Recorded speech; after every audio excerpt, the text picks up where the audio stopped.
Hi everyone.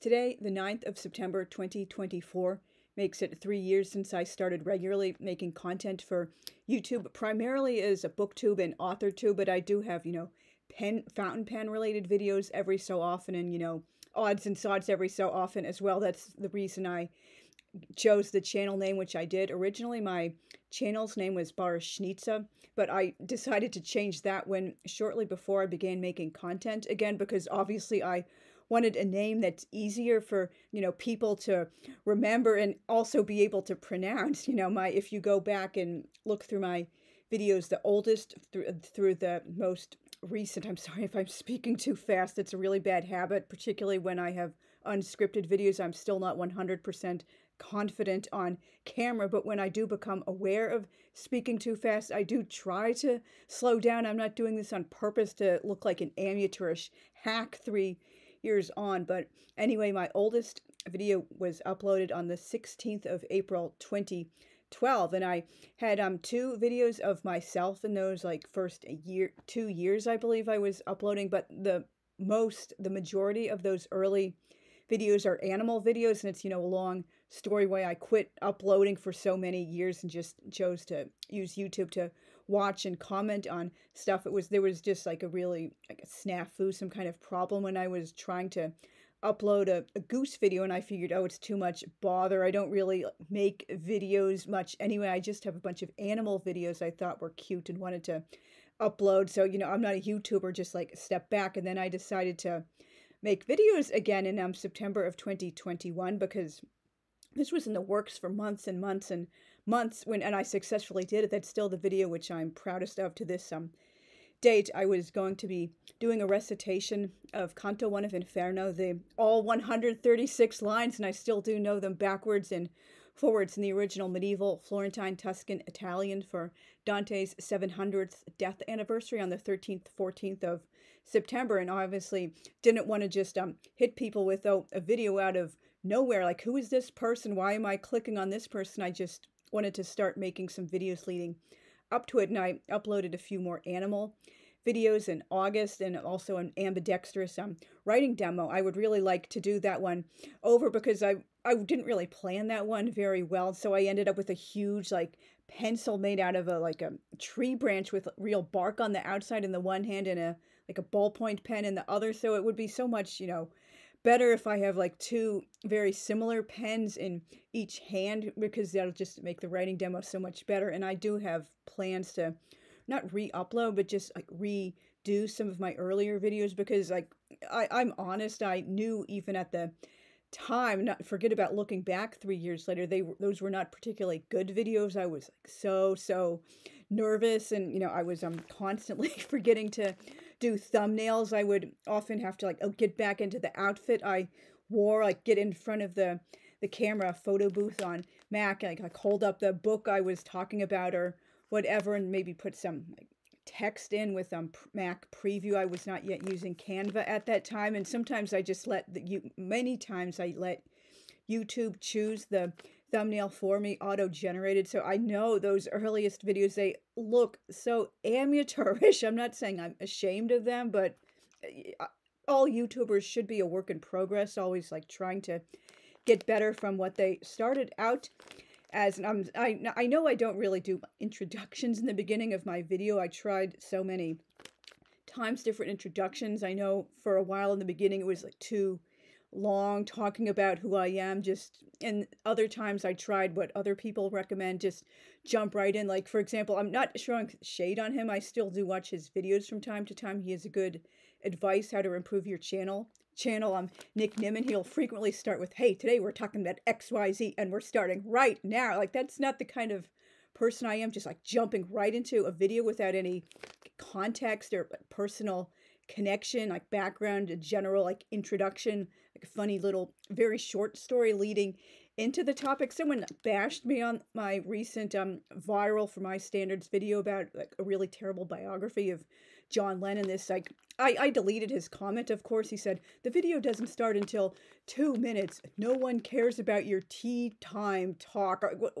I was providing an introduction that was relevant, saying, oh, I just wrapped up a series about this book I was, like, hoodwinked by as a teenager, and I had said I would hope to do some more videos in the coming days and months and whatever about other books which I was like fooled by when I was younger, and this is one of those books. So it's like not like I'm blabbing for 5-10 minutes. Oh, I'm sorry I haven't uploaded this video, or I haven't been on YouTube for a long time. Oh, I was helping my like relative in hospital, or oh, I was taking a nice vacation, or I was getting married, or I was like having a baby, or whatever like this. It's usually DNF videos like that. I try never to, and I hope I never do, you know, like blabbing 5, 10, 15 plus minutes of general life update when I'm just like promising like something completely different. That's you shouldn't be insulting people like that. Like, God forbid someone try to, you know, provide personal connection with viewers instead of just impartially, like, out of nowhere jumping into stuff. And I know this video is already completely all over the place. This is totally unscripted, but you can leave me suggestions, like how do you introduce your own videos? Do you think my introductions could use some work with like the name or just a general about me? I just want to get more right to the point, like people have recommended, instead of like I used to talking about like who I am or whatever the topic introduction for like 2-3 minutes or whatever, instead of like getting right down to it. And so anyway, I still have no real measure of success on this channel despite my, you know, best efforts. I have a video from, I think it was in late 2023, maybe earlier, very early this year, somewhere around that ballpark, about why I decided to stop watching how to improve your channel / content channel. Someone disliked that video, no comments on it. Like, for whatever reason, a lot of my videos about like, my plans for my BookTube, AuthorTube channel in the coming year, just other general plans or like things I will always do, things I won't do as a booktuber, YouTuber, they tend to get disliked. So you're saying you don't like my plans for my channel, you would prefer I do other things. Like, I just particularly hate dislikes without any comments. At least have the courage to leave a hate comment so I know why you don't like the video. Otherwise, I'm just going to assume you're like a hateful little troll looking to, you know, be a nasty person. At least try to give constructive feedback if you genuinely don't like the content of my videos or my presentation style. And so anyway, I still have low click-through rates, low watch time. Sometimes the click-through rate is under 1%. That's kind of humiliating. Low views, low comments. It's not uncommon for videos to have like 0 comments at all, sometimes not even likes. And in particular, as I was just saying, it makes no sense. Like, why would you like something or even dislike it without leaving a comment? It's not like I have a huge channel and I'm not going to see the comment. If I had, you know, like thousands of comments, of course it might be a little more difficult to get through to everybody. But when I have such a small channel, or when anybody has such a small channel, it kind of stands to reason you should leave a comment, you know, just to let the person know you appreciated it, try to make a connection with that person. It's just like, I don't understand people who just like dislike without leaving a hate comment, particularly in these days. I know I'm rambling. For whatever reason, I seem to lose at least 1 subscriber after every upload. So the paranoid part of me is thinking, oh, this person subscribed without watching videos, and they got the first notification and they didn't like that video or the topic or whatever. Oh, I guess this person isn't what I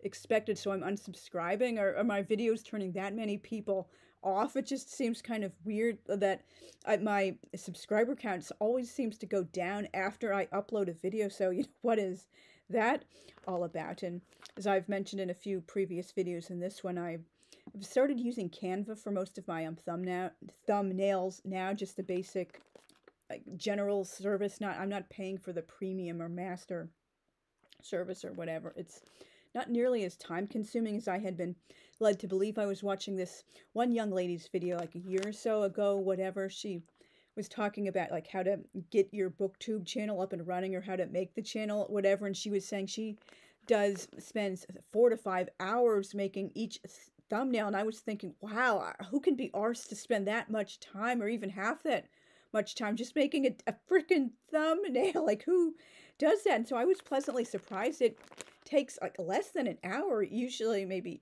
20 minutes or so, sometimes not even that. I just take the image I like and I choose the template and I twiddle around with like the typeface and the colors and stuff, moving things, maybe deleting some of the little images in the template that aren't really relevant or kind of distracting or whatever. And then it's basically up to go, but it is still a little bit of a time consuming process because I am still shooting on QuickTime on my Mac. I have to get back to see if the issue with the white noise in the background ironed itself out with the iPad. I would like to get back to filming on the iPad, so I have to like send the video, airdrop it from the Mac onto the iPad, and particularly if it's, with leaving like spaces deliberately that I messed up, so I'm going to have to delete those out, or I'm going to be inserting text and images and stuff. If it's just like a one through and I don't need any images or anything, then it will say on the Mac. But then so I edit it in iMovie on the iPad, and if there's not enough of space on the iPad currently, or if I just want to do it on the Mac for whatever reason, I'll have to airdrop it back onto the Mac and then upload it onto YouTube. And I'll do the same with the image the thumbnail if I have created it on Canva in the iPad. So that's a really time-consuming process. If my channel does ever have more success, of course, I would look into like more premium like payment editing services and such like that as well. I know I don't have the best sound system and lighting system, and I still don't have a tripod to do like overhead filming when I do pen videos, but I had such a, I wouldn't say bad response, just like no response. Like not many people have commented or watched my pen videos, so like why should I invest in like higher tech, slightly more expensive software for the overhead thing if like no one's even commenting on the pen videos to begin with? That's kind of like, sunk fallacy or whatever. The algorithm still seems to hate me because it does not promote my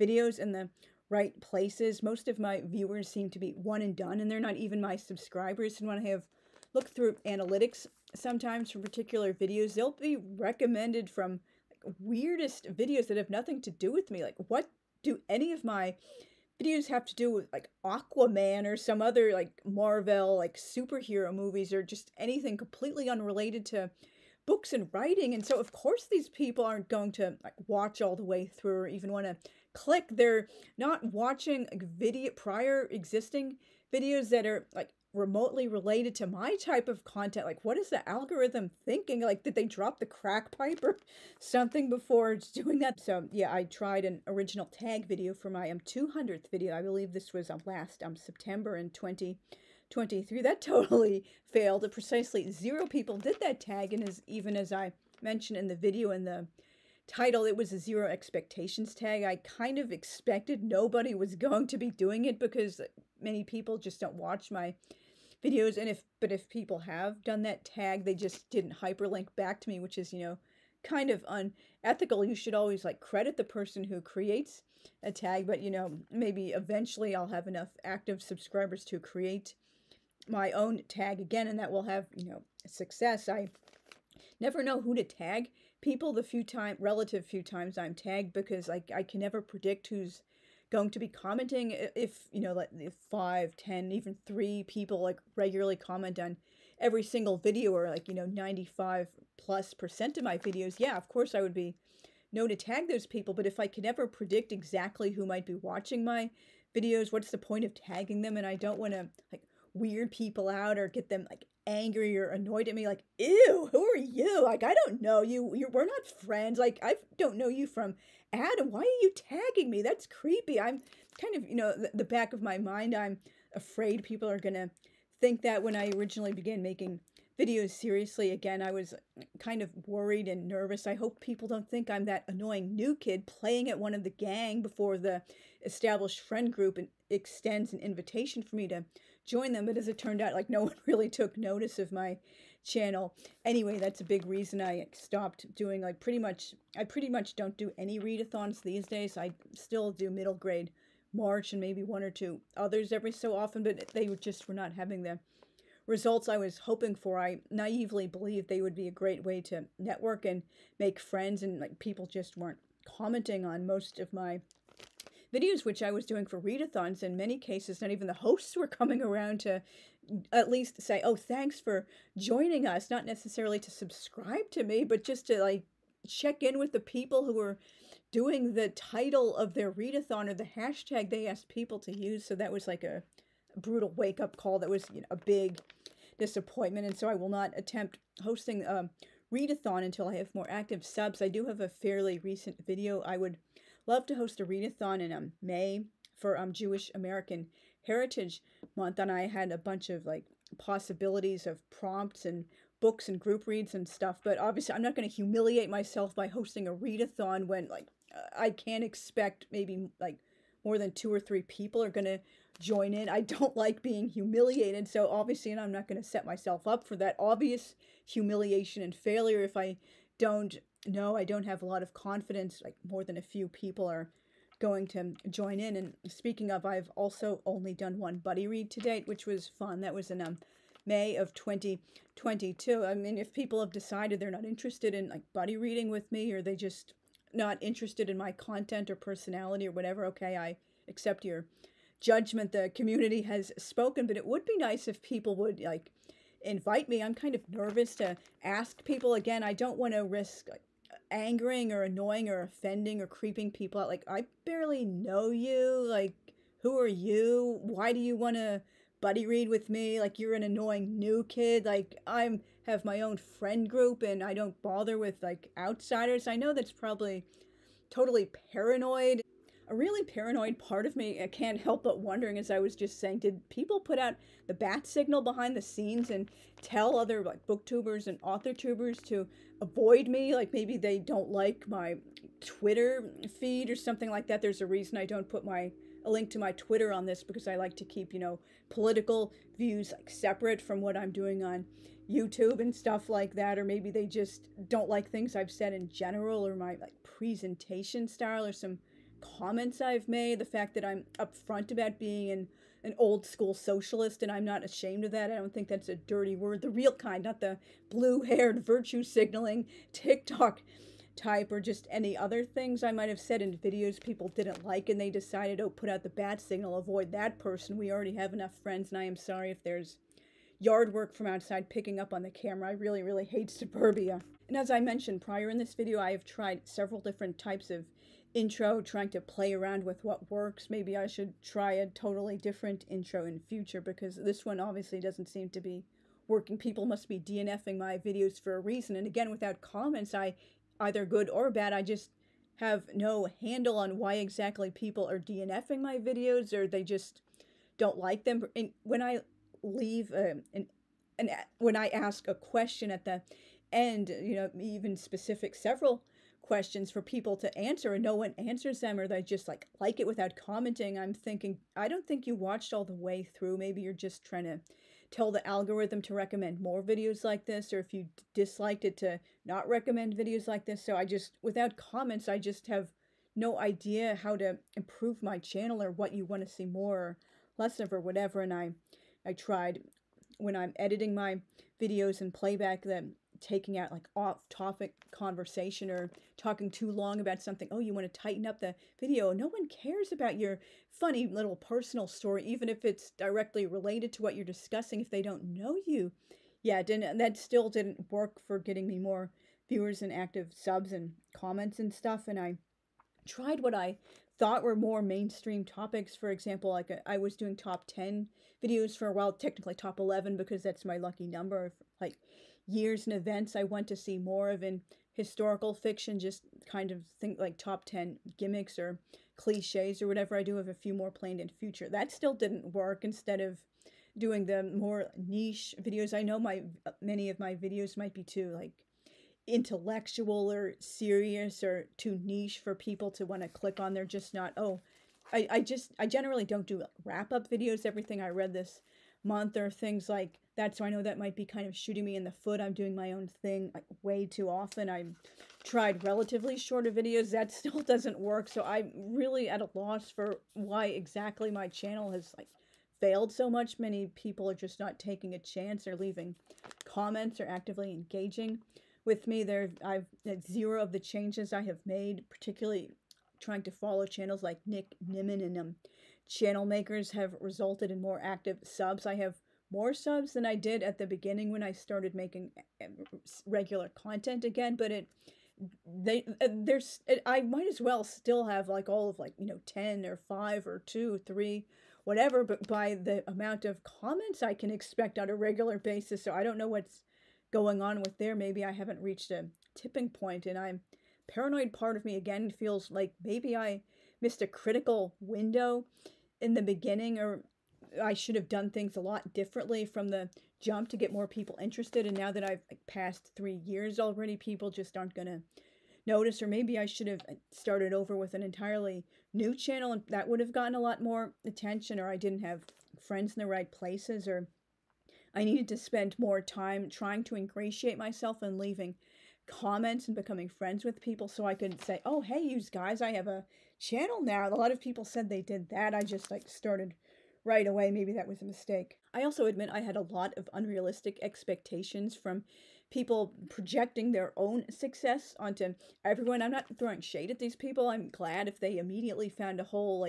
group of BFFs and had lots and lots of subs within the first 6 weeks or whatever, but that doesn't happen for everyone. And it just kind of annoys me when they say oh, you'll have a lot of, when they said, oh, you'll have so many friends within 2 months or whatever, then why didn't I? Or people, I'll see community posts, hey, my new friend, you Jimmy or Janie or whoever, oh, just started a new channel, oh, check him or her out. And then everyone's rolling out the red carpets in that person's comment section. I wish I had a nice connection like that starting out. Again, I totally failed at networking leading up to making videos, and I still don't know how to network or make friends properly. I mean, I was raised better than to outright ask people to check out my channel, and pretty much all improve your channel people say don't do that. That's kind of rude and spammy, and I'm not going to do that. But how do you get people to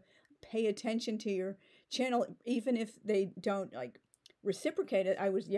This was also on my list of things for the first I guess year and a half or so of making serious regular content. I was regularly commenting on lots of booktubers videos, but the favor was not reciprocated most of the time, and I just eventually decided to give up, except for some people who did respond to my comments and such that. Why am I making so much effort to constantly comment on your videos when you can't even return the favor once, just to say, oh, thanks for commenting so regularly, I just wanted to check out your channel? They don't need to become friends, particularly if we have different types of content, or they're only interacting with an established friend group until maybe 5 years of proving oneself or something like that. But it just was kind of felt like an insult when I went to so much effort to regularly comment on people's videos and they're just not reciprocating at all. Why should I bother when they're not even, sometimes not even replying to my comments on their own videos? So what's up with that? I kind of feel like most people are watching my videos because they want to learn something about the topic, not to make friends, as evidenced by the likes without any comments, and sometimes not even any likes at all, or not having any comments. So I'm trying to make peace with my lone wolf status, people not interested in commenting or inviting me to do buddy reads or anything like that. No one did the original tag video I tried, but no hard feelings. I kind of knew going in that nobody was going to do that tag video. I still have rather basic editing skills, and I mentioned I quit watching the how to improve your channel videos because there was so much contradictory advice and none of it seemed to be working for me, although it did teach me some basics about editing and other things like that. And I was dealing with hate comments recently on, this is now my third most viewed video. It's a review of the sleazy Albert Goldman biography, The Lives of John Lennon, published in 1988. I thought this was a universally reviled piece of garbage and sleazebag slander. He was a terrible biographer.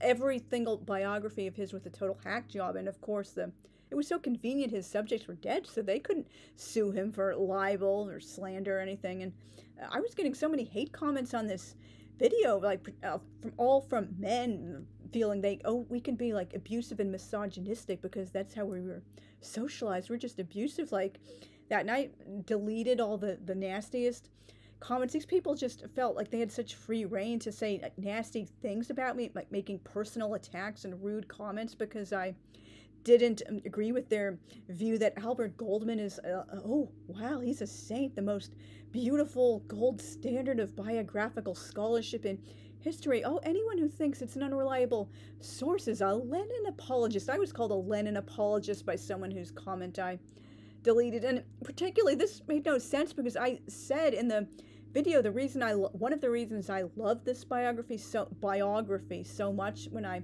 read it as a teenager was because there were so many negative stories in it, which I believed were true, and that it made me like, love, and respect John even more, believing he had overcome all these terrible things and emerged as a much better, like, self-actualized, like, enlightened person by the end of his life. So, like, why are you calling me a Lenin apologist when I said, you know, I thought it was good he did bad things and overcame them? It's not like I was saying he's a demigod who, like, did no wrong and is beyond criticism. Like, they just wanted an abuse to be nasty, so I left a pinned comment saying I would be deleting personal attacks. This is widely regarded as like a what is the word I'm struggling for, unreliable biography. People don't take it seriously, like all music scholars and historians, not just people who knew John personally. So that was just a really bad experience, and just no one was coming to my defense for the longest time, so I didn't have like a friend group to jump in to defend me like I know would happen for other people. And finally, I'm just going to briefly go through my current most viewed videos. Number one is still photos and bios of the Romanovs killed in 1918, plus what happens to them in my alternative history. That has 15,000 views to date, then 3,400. My ranking of Hermann Hesse's novels, what I love, what I barely remember, what bored me. He's my second favorite writer. I still do have plans to do more videos of him in the future, and I was really, really sorry if the yard work is getting loud outside. And number three, which is a recent addition to the list, Lives of John Lennon by Albert Goldman, sleazy biography full of lies, full of sensationalistic lies. And there's Essential Divine Comedy translations to 1,000 views. The Divine Comedy in translation, what to look for, comparisons of opening lines. That's 927 views. Number 6, why non-Italians should read the Divine Comedy in Italian. That's 780 views, and a bunch of in the top 10 are like my Dante videos, and then as well as in the top 20, I do need to get back to doing more regular Dantean videos. I've got one planned. I'm not sure exactly what topic for the 13th Friday for his death anniversary. Thank you very much for watching all the way through to the end. Please leave me a comment letting me know if you have a channel, what has your own YouTube journey been like, your ups and downs, general advice you might have. How long did it take you to finally start getting enough active subscribers to feel like you were part of a real community and friend group, and not just like making videos nobody was watching, just general things like that? How long have you been on YouTube? Did you have a long break from making content like I did? Did you feel like you made any mistakes yourself when you were starting out, or did it take a really, really long time, like for me as well, to just like start having better content and figuring out what to do and how to make more friends and such like that? Are you a lone wolf yourself on your own YouTube channel? Just general things like that. How do you deal with hate comments? Just I really, really do enjoy seeing comments from you guys, even if I can't always like immediately respond to them. It makes me feel like I'm not wasting my time, particularly now that I've been doing it for 3 years. And also today, the 9th of September, is also my 24th anniversary listening to my first Who album, Tommy, all the way through for the first time. That's a really, really special date for me. 9 is my second lucky number. So see you guys again very soon. Thanks again for watching. Bye.